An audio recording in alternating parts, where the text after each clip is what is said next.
दीपावली और छठ का मौका है। टिकट अगर जाइएगा लेने के लिए 14,000, 15,000, 20,000, 25,000, इस तरह से 29,000 तक का टिकट दरभंगा से मिल रहा है। तो इसको इंटरनेशनल एयरपोर्ट बनाया जाए, इसका विस्तार किया जाए और इसको जल्द से जल्द पूरा किया जाए। दूसरी मांग है कि रेलवे के बहुत सारे काम लालू जी ने दिए थे और इसके विस्तार का काम उन्होंने शुरू किया था।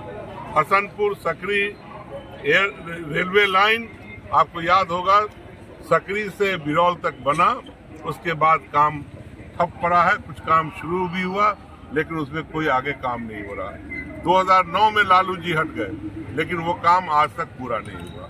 लालू ही जी ने दरभंगा से कुशेश्वर स्थान नई रेल लाइन उन्होंने दिया था, लेकिन उस पर भी उसका सर्वे हो गया, जमीन भी लिया गया, लेकिन उस पर आगे काम नहीं हुआ।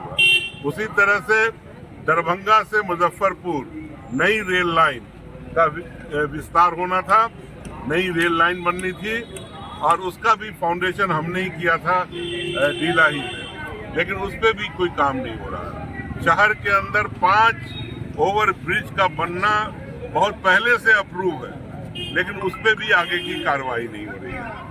यानी रेलवे में मिथिलांचल को पीछे धकेल दिया गया है, जो बहुत तेजी से आगे बढ़ा था। ब्रॉड गेज हुआ, यहाँ से कनेक्टिविटी हुई, लेकिन आगे का काम नहीं हो रहा है। हमारी मांग है कि इन लंबित कामों को पूरा किया जाए, दरभंगा को राजधानी एक्सप्रेस मिले, Darbhanga to Kolkata fast train चलाने का इंतजाम किया जाए। साथ ही जो सबसे ज्वलित जो यहाँ की मांग है वो है all India institute medical sciences का जो यहाँ पर सेंटर बनना है। आप बताइए, कितना दिन हो गया माननीय नीतीश कुमार जी ने उसके लिए जमीन उपलब्ध करा दिया, 314-15 करोड़ रुपया उपलब्ध करा दिया है ताकि वहाँ पे मिट्टी का काम हो, बाउंड्री का काम हो, लेकिन भारत सरकार अब तक उसने स्वीकृति देने का काम नहीं किया। हर दिन एक बहाना बना करके बैठ रहे हैं ये लोग।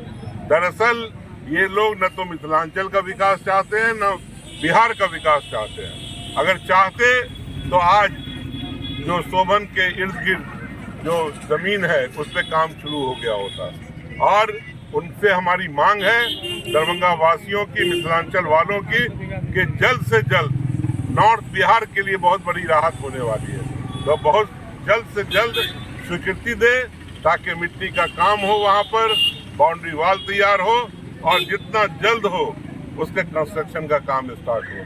मैं ये कहना चाहता हूँ, मैं पहले भी आप लोगों के जरिए पूरे देश में, बिहार में पहुँचाने का काम किया है कि जब सिंगापुर बन सकता है समुंदर को पाट करके, जब दुबई का निर्माण हो सकता है, जब आपको हॉलैंड जैसा जो नीदरलैंड है उसका जो कैपिटल समुंदर के अंदर पाट के बन सकता है, तो एक छोटा सा इलाका 150 एकड़ या 250 एकड़ जमीन को हम लोग भर करके वहां पर निर्माण क्यों नहीं कर सकते, ये हमारे समझ से बाहर है। मैंने कहा मैं सिविल इंजीनियर हूँ, मैं 1 रुपया महीना लूंगा, मैं रोड को वेल सेटल करके और कंस्ट्रक्शन के लायक करा करके भारत सरकार को देने का काम करूंगा। मैं उस लाइन का एक्सपर्ट हूँ, मैं काम किया है 7 साल सऊदी अरब में और मैं दावा करता हूँ कि उसमें कोई प्रॉब्लम नहीं आने वाली।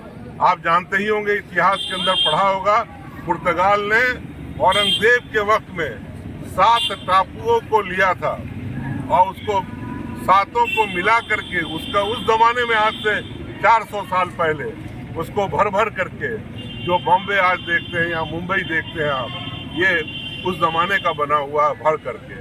तो जब बॉम्बे जैसा शहर भर करके बनाया जा सकता है समुंदर के अंदर 7 टापुओं को मिला करके, तो दरभंगा के अंदर 150-200 एकड़ जमीन को भर करके उस पर निर्माण क्यों नहीं होगा, मेरे समझ से बाहर है। इसलिए इस इलाके में आज हजारों लोग, कोई कलकत्ता जाता है, कोई बॉम्बे जाता है इलाज कराने, कोई दिल्ली जाता है, अब तो पटना भी एम्स खुल गया, वहाँ भी लोग जाते हैं। तो इसलिए जो गरीब लोग हैं उनका काफी फायदा होने वाला है इस एम्स के खुलने से। हम आभार व्यक्त करते हैं माननीय मुख्यमंत्री जी का, जिन्होंने एयरपोर्ट के लिए भी 87-88 एकड़ जमीन उपलब्ध करा दिया है।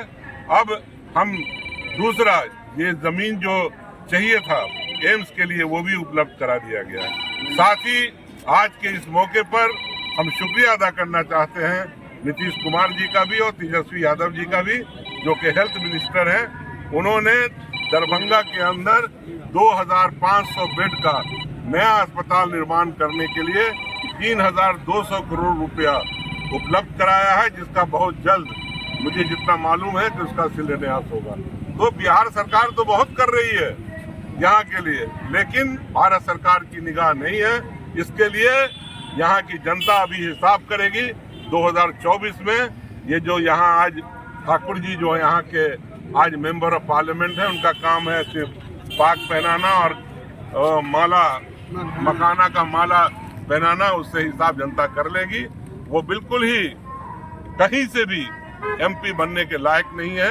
ये साबित हो गया, न तो एक ओवर ब्रिज बना सके, न रेल का निर्माण करा सके, न ही एयरपोर्ट जो इंटरनेशनल एयरपोर्ट बनना है उसका निर्माण हो सका, और न ही एम्स का निर्माण हो रहा है। तो मैं उम्मीद करता हूं हम लोग का जो आंदोलन है आज का, ये इंडिया गठबंधन की तरफ से वो इसी काम के लिए, ताकि इस काम जो हम लोगों की मांग है दरभंगा वालों की, उसको हम उजागर कर सकें और उजागर करके भारत